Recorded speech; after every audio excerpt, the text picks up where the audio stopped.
On Monday, we finally got to know the winner of the 2025 Ballon d'Or. After months of speculation and all sorts of conversation, the prestigious award came down to a head-to-head battle between Lamine Yamal and Ousmane Dembélé. But eventually, the Frenchman pipped the Spaniard for the big prize. It was a truly emotional night for Dembélé, winning the award the first time he was nominated, and after all the many injury woes he had suffered in his career. The truth is that both those guys are very fine players who had very great seasons, and they were each very deserving of the award. But there are a few reasons why the teenager didn't get the award this time, and that's what we're here to talk about. These are 5 reasons why Lamine Yamal lost the Ballon d'Or. First of all, the most obvious reason was trophies. Yes, Barcelona won 3 trophies in the 2024-25 season, but the person he was competing against won more, including the biggest one in club football. Dembélé literally completed the European treble after he helped PSG win the UEFA Champions League for the first time in their history, so despite the fact that Lamine got to the semis of the Champions League and put up big performances in that competition, it would have been very difficult, near impossible, to beat a player who also put up big performances, scored big goals, and then went one further by actually winning the big trophy, especially when there was no major international tournament in the summer. The third reason is a lot crazier than the second, but before we get to all that, if you aren't already subscribed to the channel, go do that right away so you never miss out on our amazing content. Now, here's the second reason Lamine missed out on the big award. He just did not have enough individual awards. While he was obviously amazing in every competition he played in, Lamine Yamal just didn't stand out as the best in any of them. He wasn't the best player or highest goal scorer in the Champions League, wasn't the best player or the highest goal scorer in La Liga. Heck, he wasn't even the best player or highest goal scorer in his own team, so how then was he going to be named the outright best player in the world? Dembélé, on the other hand, was named the best player in the Champions League and Ligue 1. He also finished as the top scorer in the French league. So he was definitely standing on a higher ground than his former Barcelona teammate. In this sense, you could even say that Rafinha might have a better candidate for the award from the Barcelona camp, but we'll get to that later.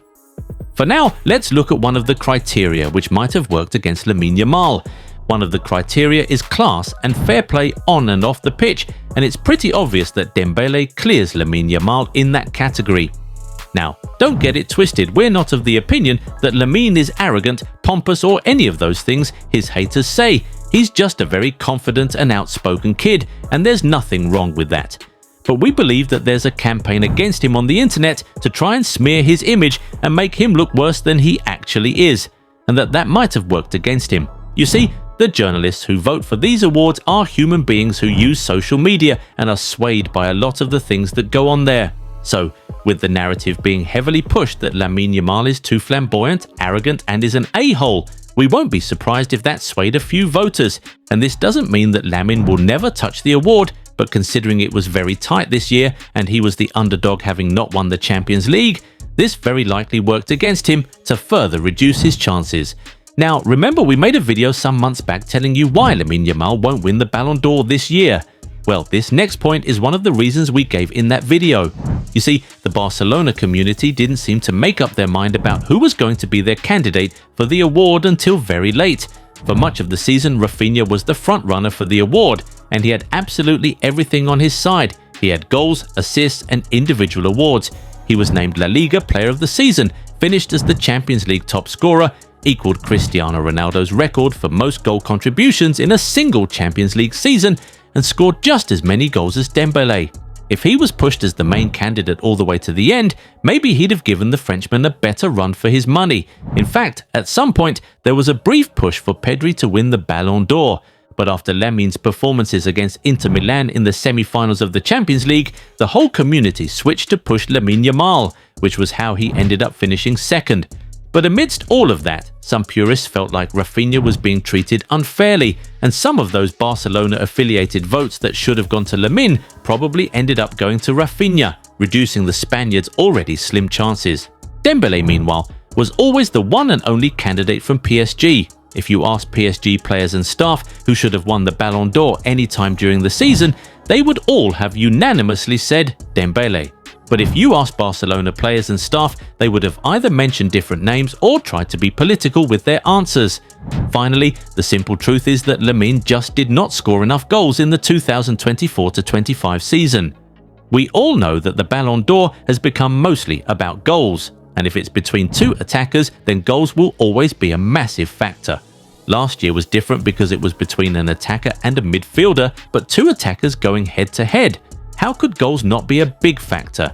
Last season, Lamine scored just 21 goals across all competitions for Barcelona and the Spain national team. Dembélé, meanwhile, scored 36 goals across all competitions for PSG and the France national team, and on top of that, he had a golden boot to show for it. So it wasn't even close in that aspect. The particular fact that Lamine scored just 9 league goals all season was often used against him in online discourse, so yeah, it was surely a big factor in him losing the award. And it appears that the man himself understands this was a weak point for him in this year's award, which is why he has tried to improve on his goal scoring in the new season. He said in an interview that he is actively working on improving that aspect of his game, and we have already seen it. He's attempting more shots per game, demanding penalty duties both in Spain and Barcelona, and he's even now taking free kicks as well. He seems to know that as an attacker, if he wants to win the Ballon d'Or in the future, then his goal-scoring numbers will have to be a lot better. So perhaps Lamine Yamal himself won't be so mad that he missed out on the Ballon d'Or this year. Well, those are the 5 reasons we think Lamine Yamal lost the 2025 Ballon d'Or to Ousmane Dembélé. Do you agree with these reasons? Do you think there are more? Tell us in the comments. Also, what did you think of the awards this year? Were they totally fair? Was there any robbery in any of the categories? Share your opinions with us.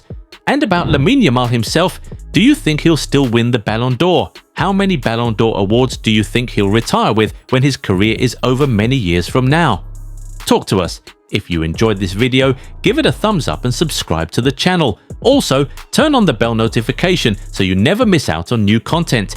Catch you in the next one. Bye. You've asked for it and we've finally delivered. Relive the glory days with the most iconic designs in football history. Whether you're a fan of classic club colours or legendary international strips, we've got something to ignite your nostalgia. Perfect for match days, casual wear or adding to your collection. Shop the new retro range now at goal90.shop. Massive discounts await.